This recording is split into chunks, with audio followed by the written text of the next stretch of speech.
everybody welcome. Hello, I'm Margaret Levin. I was born Margaret Stein, which is the same name as here, my grandparents. I live in London in the UK and have travelled here with some relatives.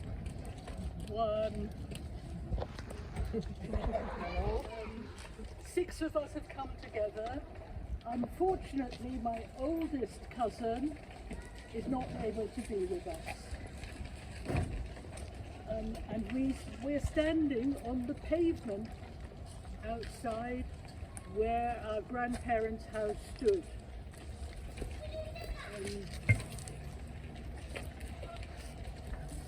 While we've been gathering, we have the German artist Gunter Demnig has been replacing 2 cobblestones with the brass ones. Each has a description. I would like to invite Sebastian to read the Polish.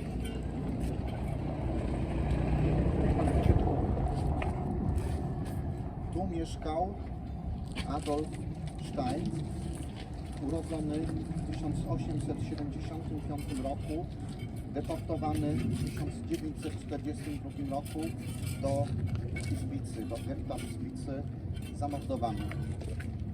Tu mieszkała Frida Stein, urodzona w 1882 roku, deportowana w 1942 roku do getta Izbicy, zamordowana.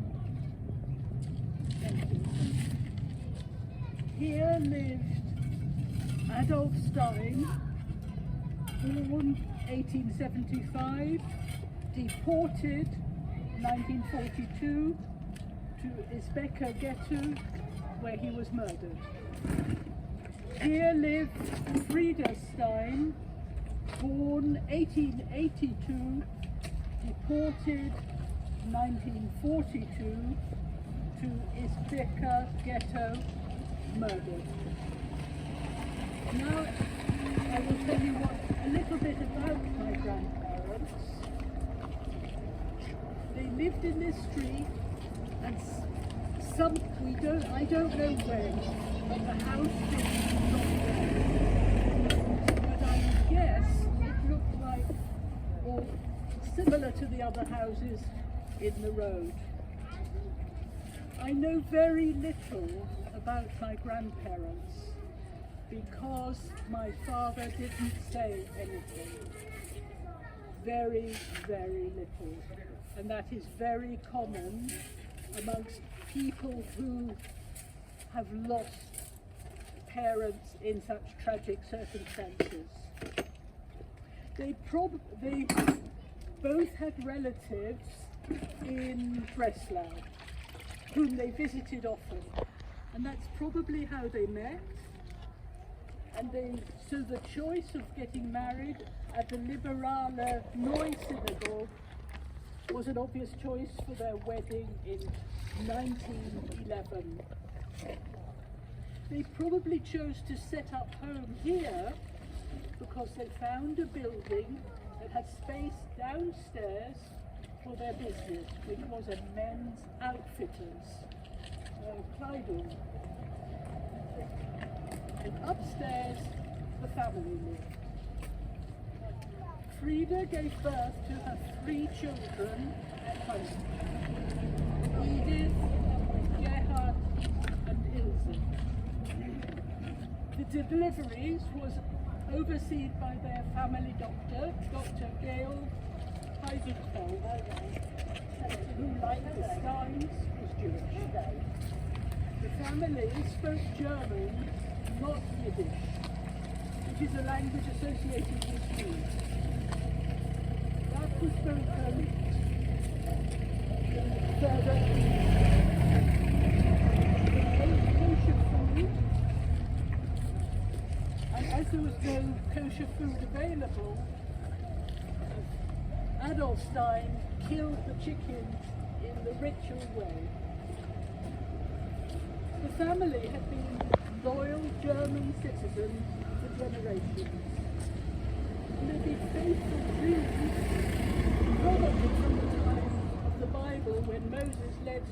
the exodus out of Egypt. In my genealogical researches, I have found their antecedents go 3 generations further back than me. So I'm talking about my 3 times great grandparents. While we're preparing for this momentous day, I became very friendly with a genealogist in training, Heidi, and she's here with us. I'm sure she could trace her family and my family back many more generations, living somewhere in the German-speaking area. For my father and his 2 sisters, secondary school was in Breslau, and they travelled by train every day. I have my father's report book from the prestigious Johannes Gymnasium. He did very well in science and classical languages, but not modern languages. The family attended the Neue Synagogue, and that's where he had his bar mitzvah. That is a Jewish coming-of-age celebration at 13. His uncle, Hans Mazur, wrote a long poem on the occasion. He was very particular about his hair. I don't know if you want... He was always spending time doing his hair. At weekends, the family visited relatives in Breslau. I'm sure they travelled by train. They had no car.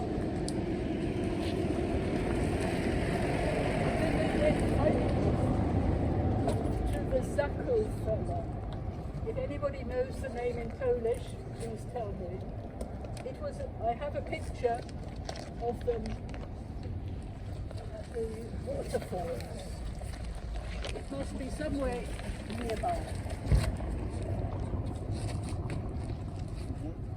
My father was inspired by another uncle, Martin Mazur, and from him he applied to Charles University in Prague to study medicine, and he was offered a place. However, in 1934, they said, no place for you, only because you're Jewish. You're a clever boy, but no. One of his teachers said, there is a very good university in England. You phone them up and see if they will give you a place. He had a telephone interview, very modern telephone interviews in COVID times, and they said yes. So off he went on his own by train, ship and train to England. He knew nobody. He was quite a shy boy, but he had a letter of introduction with him. So he had somewhere to stay, but he knew nobody. He told me that he learned English most by doing crossword puzzles. That taught him all the words.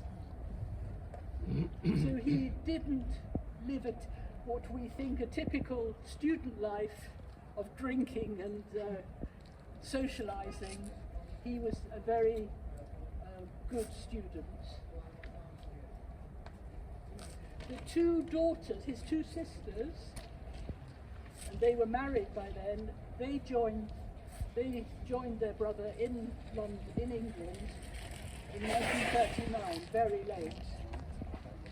The 3 children could not persuade the parents, Adolf and Frieda, to go with them. They said, we don't speak English. We can't earn our money. We know nobody. Then in the end they said, okay, we will come after the Jewish holidays, which was end of September. No, because on the 2nd of September, Britain declared war against it. They were forcibly moved from their house here.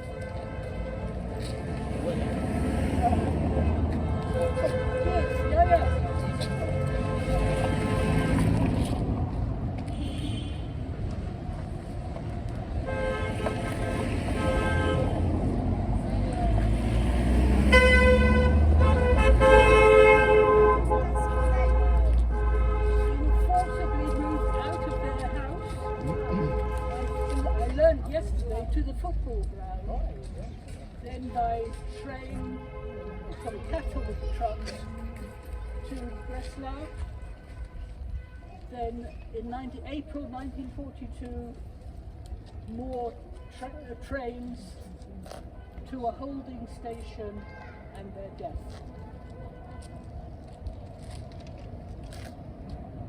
So I am visiting Kąty. Is that right, Kąty? Kąty. With some of my family to commemorate just 2 people who were denied a natural lifestyle.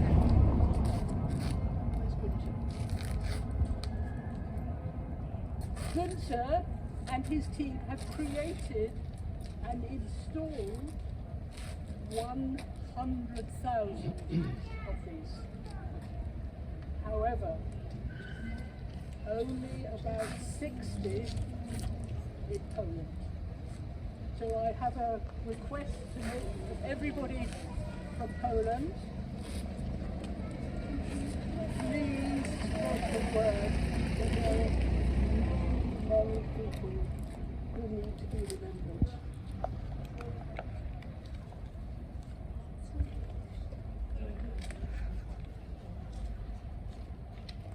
I've got plenty more to say, but on this occasion I'll stop and pass on to this lady from Yes, thank you. Thank you very much. Witam wszystkich serdecznie. Szanowni Państwo,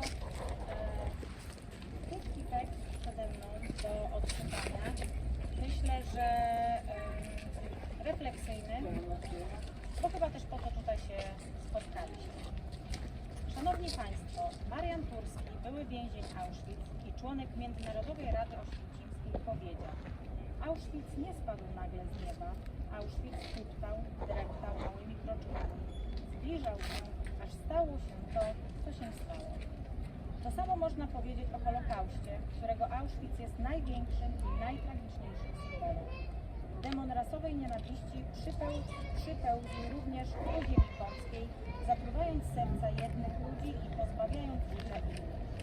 Podważył fundamenty cywilizacji i przewrócił cały dotychczasowy moralny porządek świata.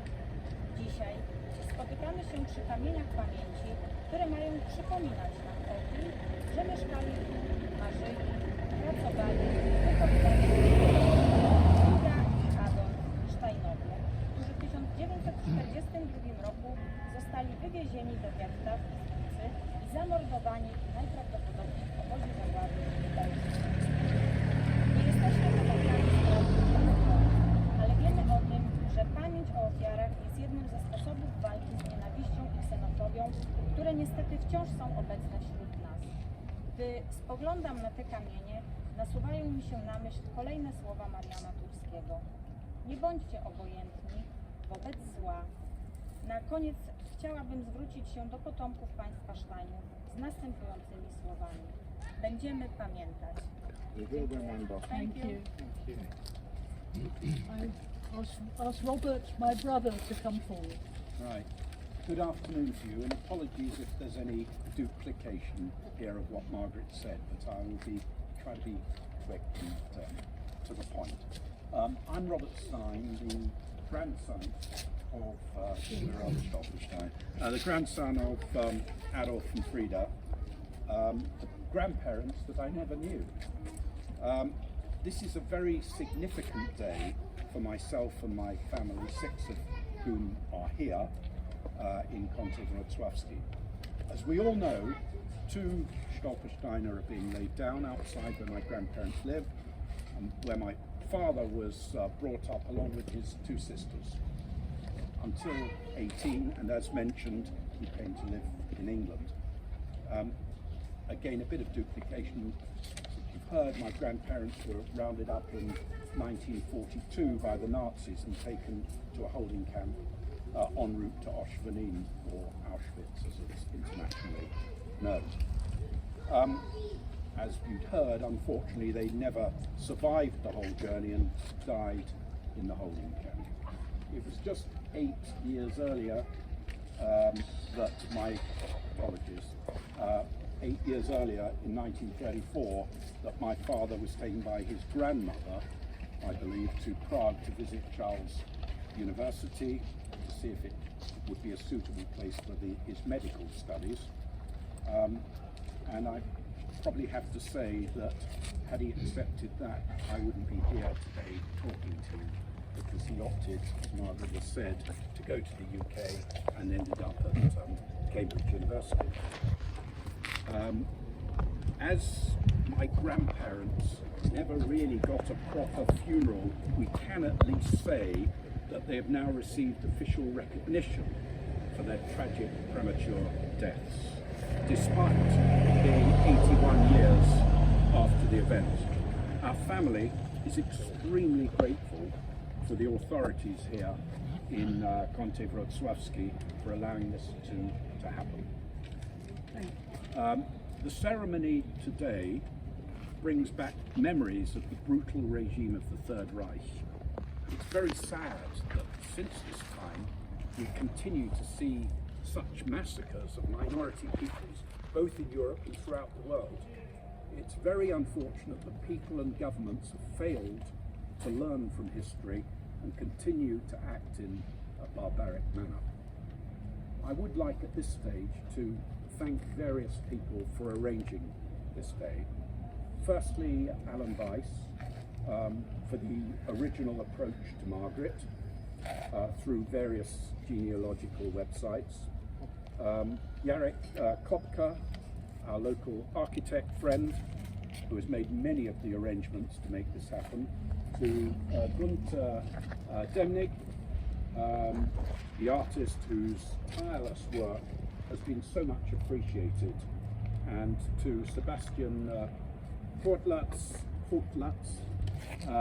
from local government, who has lived and breathed this project from the start. We are also very honoured to have, and I hope my pronunciation is good, Katarzyna Sebzda-Sztul. Okay, right. The chairwoman of the Education, Culture and Sport Committee. Thank you also for your very kind words. Finally, I think I'd like to thank my sister Margaret for her great work over many years, having researched extensively on our family background. Also to Daniela, my second cousin, whose great grandparents are Frida and Adolf Stein, and to Heidi, also Heidi Ogonka, another relative from my grandmother's side. They've all put in an enormous amount of work researching the family heritage. So on that note, I'll say thank you very, very much for all of you who have attended today, and we really appreciate what's been done for us. Thank you. Thank you. Now we turn to Sebastian, who I'm sure he'll introduce himself. He is from this town. Okay, Szanowni Państwo, also Robert, ich würde ja, ich hoffe, dass du würdest ja das auf Englisch übersetzen, ja. Also ich kann nur ein paar Worte ja sagen. Okay, also ich heiße ja Sebastian Kotlasch und wie Katarzyna und Tomek, ich bin ja auch ja Gemeindemitglieder in Kąty Wrocławskie. Und seit sehr vielen Jahren ja, interessiere ich mich ja für die lokale Geschichte. Natürlich ja nicht nur die Geschichte von Kant, ja, aber auch in anderen Orten ja,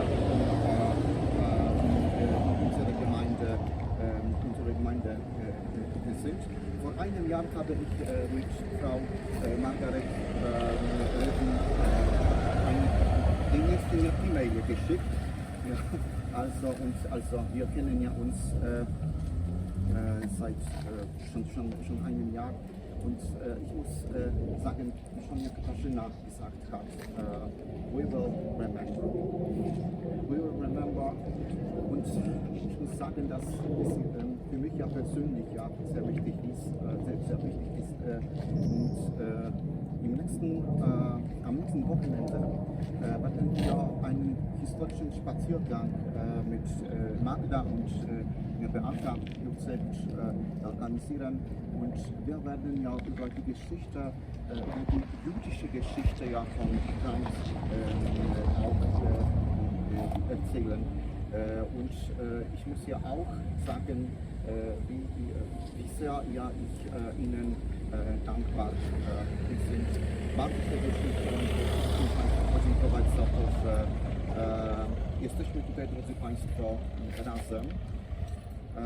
Chciałbym serdecznie podziękować wszystkim, którzy się do tego, że się tutaj spotkaliśmy, do tego, że się przyczynili, ponieważ my nie tylko będziemy pamiętać, ale naszym obowiązkiem jest pamiętać i opowiadać o tych ludziach, drodzy Państwo, którzy tutaj żyli, ponieważ już chciałem powiedzieć jedną rzecz, że to nie są ostatnie Stolpersteiny w Kątach, powstaną następne, ponieważ Holokaust zabrał, że tak powiem, życie nie tylko rodzinie Steinów, ale również rodzinie Heidenfeldów, rodzinie Warszauerów, Dürrenfurtów. O tych ludziach też trzeba opowiedzieć, że oni, drodzy Państwo, żyli. Też chciałem, Szanowni Państwo, przekazać serdeczne pozdrowienia od Pani Iwon Gordon, której nie ma tutaj z nami. To jest potomkini wnuczka państwa Heidenfeldów, ale powiedziała, że duchem jest, drodzy Państwo, z nami. Tak. Ja bardzo jeszcze raz serdecznie dziękuję. Thank you very much. We will remember. Thank you.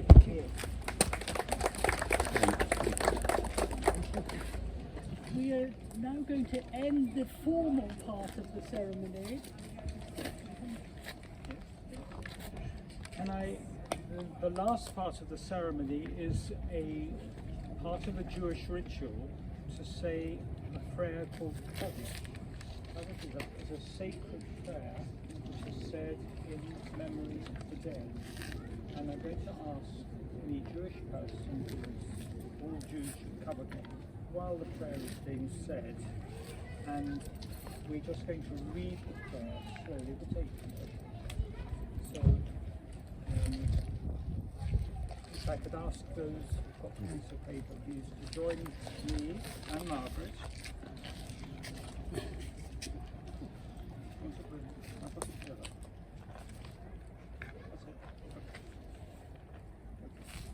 I have other copies. Okay. So this is all it's not in Hebrew, it's actually the prayers in Aramaic, a really ancient language. And actually Aramaic was the language that Jesus spoke, his colloquial language. Yit Gadal, Vayit Kadash, Shemei Rabbah, Ba'alma Di Vara Chirute, V'yamlith Malchute, V'chayachom, V'yomechom, V'chayir De Kol Beit Yisrael, V'agala, V'izman Arif, V'imru, Amen. Yehei Shemei Rabbah, V'varach, Le'olam Ulamei, Ulamaya, Yitbarach, V'yishtaba, V'yitbahar, V'yitramam, V'yitnasei, V'yithadar, V'yithalei, V'yithalal, Shemei Dekudisha, V'richu, whose name is blessed. Le'ela min kol V'richata V'shirata. Tushbachata V'nechemata. Di Amiran Bi'alma V'imru. Amen. Yehei Shalama Rabba Min Shemaya. V'chayim Aleinu Ve'al Kol Yisrael V'imru. Amen. Osei Shalom V'ramav. hu ya'aseh shalom. Aleinu ve'al kol Yisrael ve'imru Amen. Thank you. If anybody would like a copy of this, it's in Hebrew, English and transliteration.